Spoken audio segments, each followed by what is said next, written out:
우리가 오늘 예수님에 대한 이야기를 계속 누가복음에서 보고 있는데요. 예수님께서 가르치신 방법 중에 하나는 이 비유라는 것을 사용하셨습니다. 비교한다, 빗대다 이런 의미도 될 수 있겠지만 성경에서 우리가 말할 때 이 비유는요, 예화를 들었다, 이런 스토리와 좀 다릅니다. 예화를 들었을 때는요, 듣는 사람에 따라서 여러 가지 해석이 가능한데요.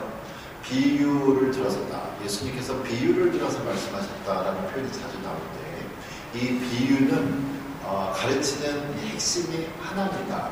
요거 하나만을 위해서 예수님이 가르치시죠.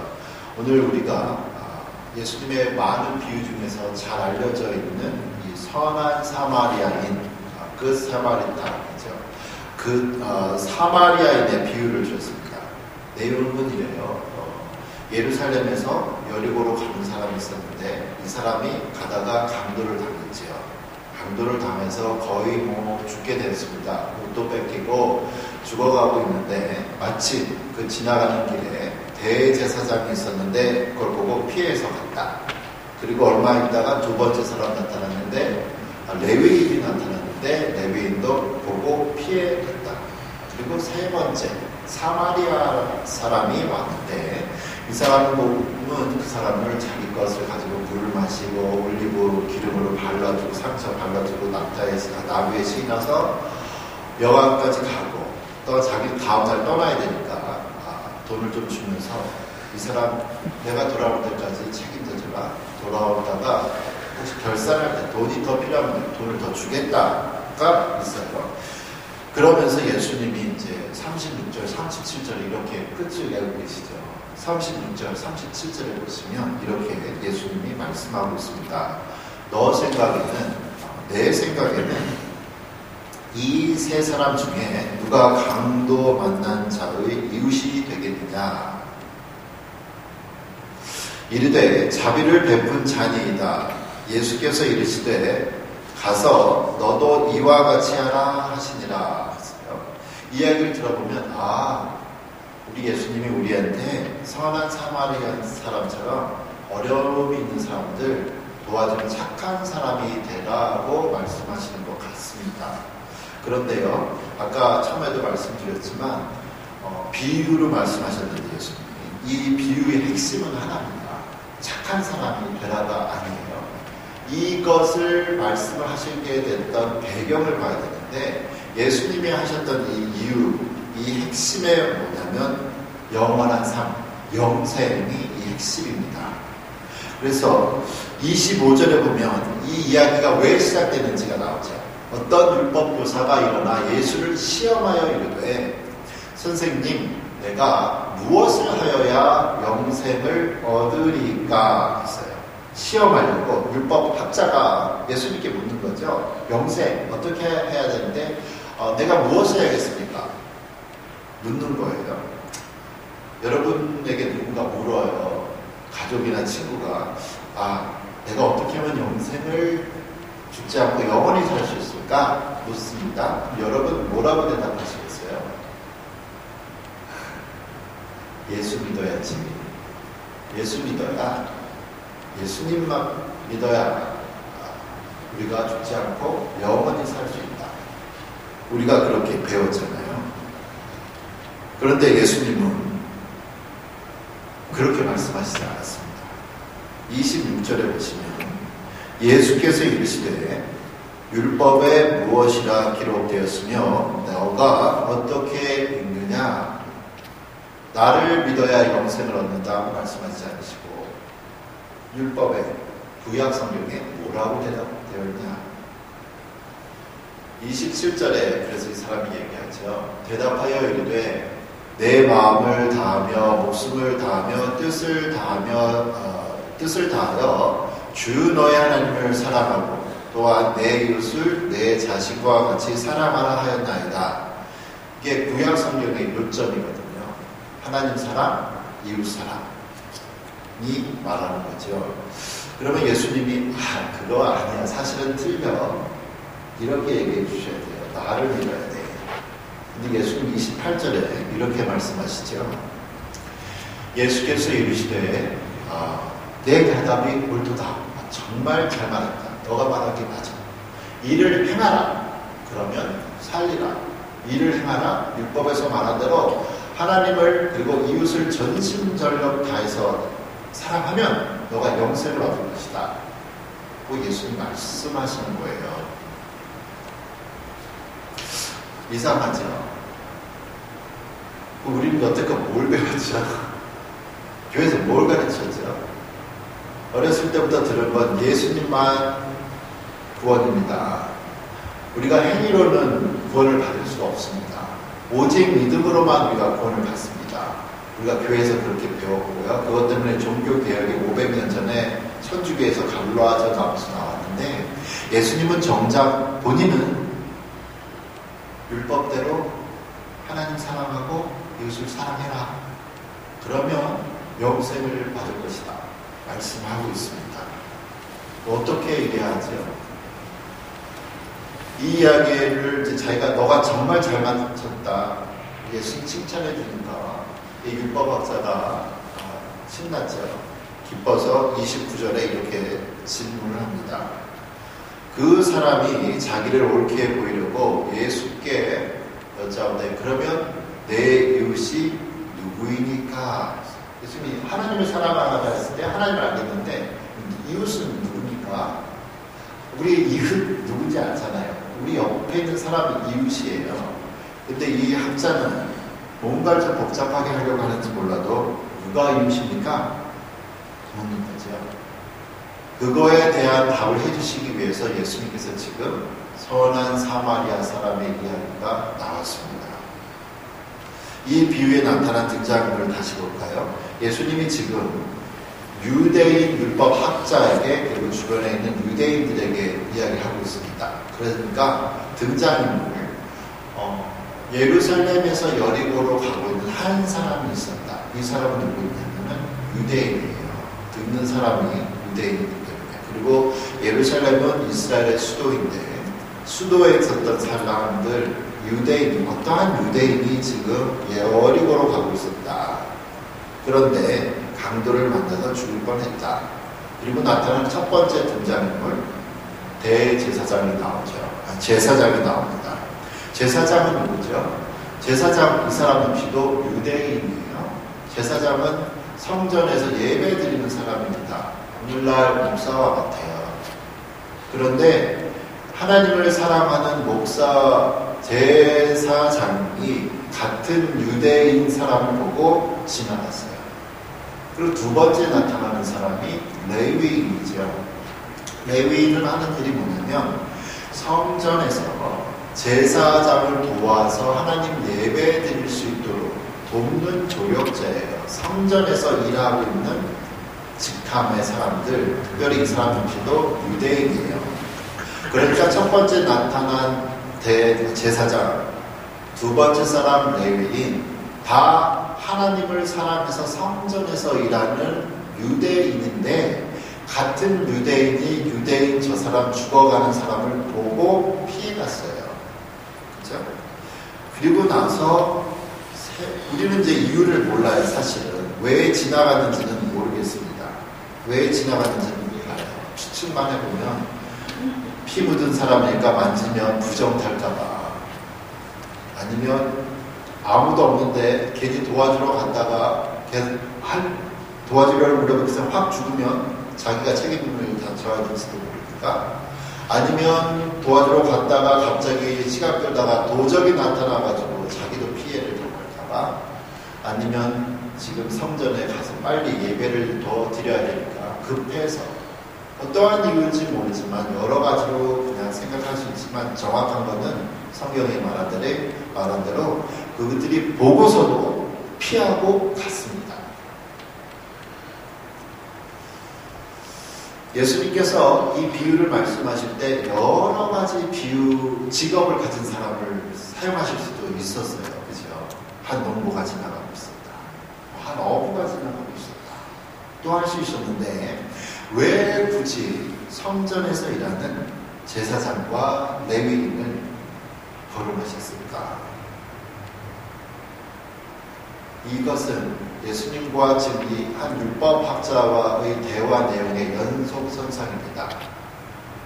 이 율법학자가 구약을 써머리했잖아요. 요약했잖아요. 마음을 다해서, 목숨을 다해서, 뜻을 다해서 내 하나님을 사랑하고 내 이웃을 이같이 사랑하라 하였습니다. 했어요. 하나님을 사랑한다. 하나님을 사랑하기 때문에 제사장이나 레위인들은 성전에서 예배를 인도하고 돕던 사람들이었습니다. 그러한 사람들조차도 어떠한 이유에서 공경에 처한 사람을 보고 피해서 도망갔어요.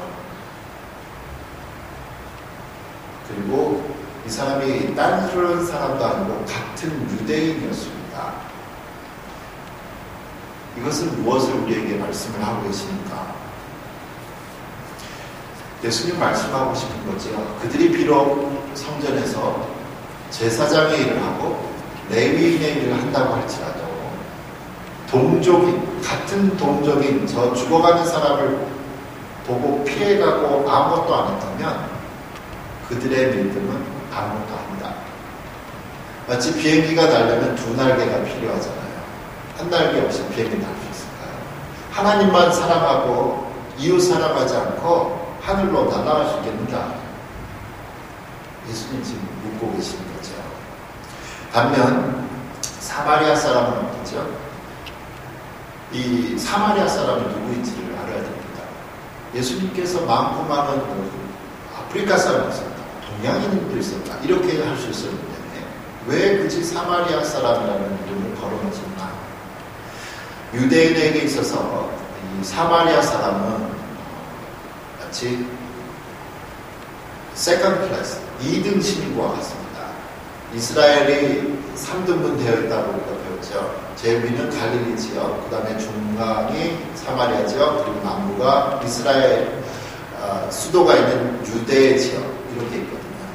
이 사마리아 지역, 중앙에 있는 이 사람들이 사마리아 사람인데, 사마리아 사람이라고 불려진 이유는 이 사람들을 멸시하게 된 이유는요.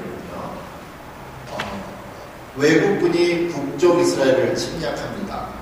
그리고 북쪽 이스라엘을 침략했을 때 이 외국군이 그 점령하면서 이스라엘 여자들과 강제로 결혼하죠. 그리고 낳은 아이들이 혼혈 민족을 우리가 사마리아인이라고 안 좋게 성경을 보고 있습니다. 그러니까 이 사람들은 유대인들 자기는 순수혈통인데 이 이스라엘의 중앙에 살고 있는 이 사마리아인들은 혼혈 민족이다. 혼혈하니까 보기만 해도 딱 틀리잖아요. 그러니까 어디를 가도 이 사람들은 차별을 당했습니다. 마치 오늘 이야기는요, 미국의 이 흑백의 차별이 있을 때, 인종 차별이 있을 때를 생각해 보세요. 한 백인이 지나가고 있다가 강도를 당해서 죽어갔어요. 근데 그때 마침 백인 목사님이 지나가고 있었는데 그냥 지나갔어요. 백인 찬양하는 성가대원이 있었는데 보고 지나갔어요. 그런데 백인인데 제일 무시를 당하는 이유는 한 흑인이 지나가다가 자기 돈 들여서 위험물수로 살려줬다.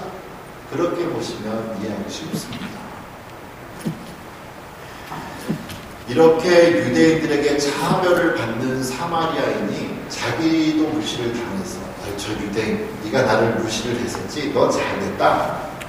이렇게 가도 아무런 할 말이 없어요. 앞에 이미 레위인과 제사장이 그렇게 가기 때문에. 그런데 이 사람은 자기가 차별을 당했음에도 불구하고 너 유대인 잘됐다 싶다. 어떻게 하면 저 사람 살려야 될까 해서 위험을 가리키고 돈을 쓰면서 살려냈지요. 이야기를 다 끝내시고 예수님께서 36절에 아까 우리 처음에 읽으신 것처럼 너 생각에는, 지금 질문한 사람이 율법사니까 너 생각에는, 율법사, 너 생각에는 이 세 사람 중에 누가 강도 만난 자의 이웃이 되겠느냐? 정답은 누구예요? 제사장이에요? 레위인이에요? 사마리아인이에요? 사마리아인이죠. 그래서 이 사람은 네, 사마리아인입니다 라고 정답을 말해야 돼요. 그런데 이 사람은 그렇게 말하지 않습니다. 이르되 자비를 베푼 자니이다. 자기 율법학자거든요. 자존심 있어요. 정답은 사마리아인이지만 사마리아인이라고 얘기를 못하죠.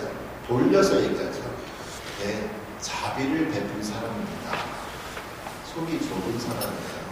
율법학자지만 예수님은 시험하려고 했고 율법 다 외웠지만 마음 속에는 사마리아 사람을 무시하는 그 마음이 있었기 때문에 정답은 사마리아인입니다. 임에도 불구하고 자비를 베푼 사람입니다 라고 돌려서 얘기를 하는 거죠. 예수님 그거 가지고 따지고 싶지 않으셨습니다. 그러면서 하시는 말씀이 예수께서 이르시되 가서 너도 이와 같이 하라.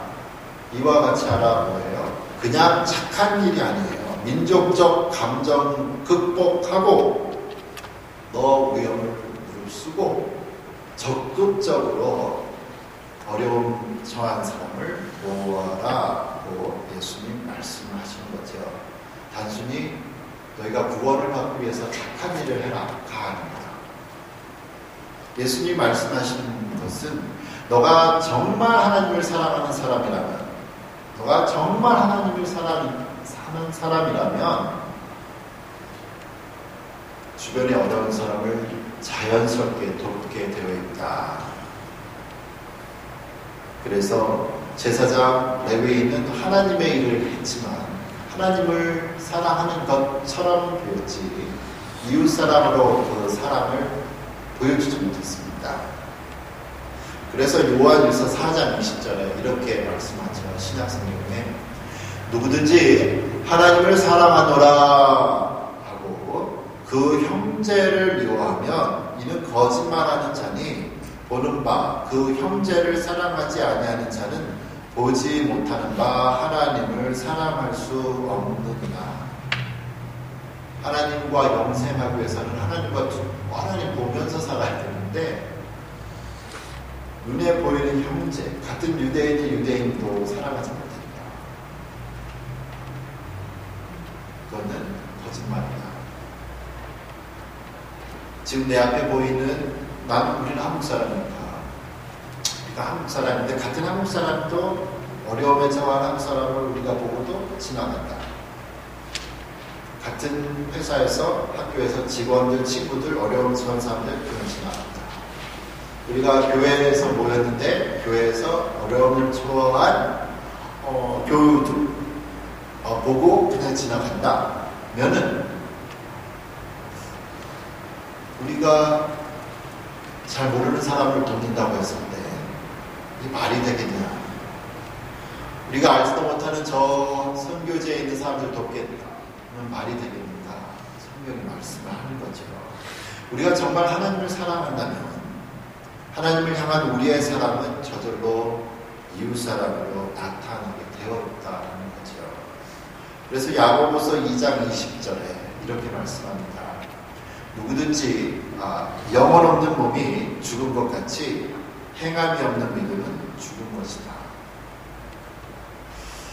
하나님이 이 세상을 이처럼 사랑하사 말로만 독생자를 주신 것이 아니라 독생자를 정말 주셨고 예수님은 십자가에 죽으셔서 우리에 대한 사랑을 보여주신 거죠. 우리가 정말 하나님을 사랑한다면, 정말 우리가 하나님을 사랑한다면 하나님의 사랑을 눈에 보이는 가까이에 있는 사람들에게부터 실천하고 그 사랑하는 사람과 더불어서 영생을 누릴 수 있기를 소원합니다. 기도하죠. 살아계신 우리 하나님 아버지, 하나님께서 이처럼 이 세상을 사랑하셔서 아들을 보내셨고 아들 예수님은 십자가에서 죽으심으로 우리에 대한 사랑을 보여주셨습니다. 하나님 은혜를 더하여 주셔서 이 사랑받은 우리가 하나님을 사랑하기 때문에 그 사랑이 흘러넘쳐 이웃 사랑으로 나타나기를 소원합니다. 우리에게 은혜를 더하여 주시어서 오늘도 헐벗고 굶주린 사람은 없는지 또 외로움에 허덕이는 사람은 없는가 보게 하여 주시고 사랑하는 조국을 위해서 또 이 세계의 모든 정치 지도자들을 위해서도 기도합니다. 우리가 고요하고 평안한 중에 모든 사람이 구원받기를 원하시는 하나님 아버지, 지도자들에게 함께하여 주시고 그들의 결정을 통해서 영광 돌리는 결정 내게 하여 주시며 오늘도 헐벗고 굶주린 이들에게 우리가 가진 것 시간들이 나누어지게 하옵소서. 예수님 이름으로 기도합니다. 아멘.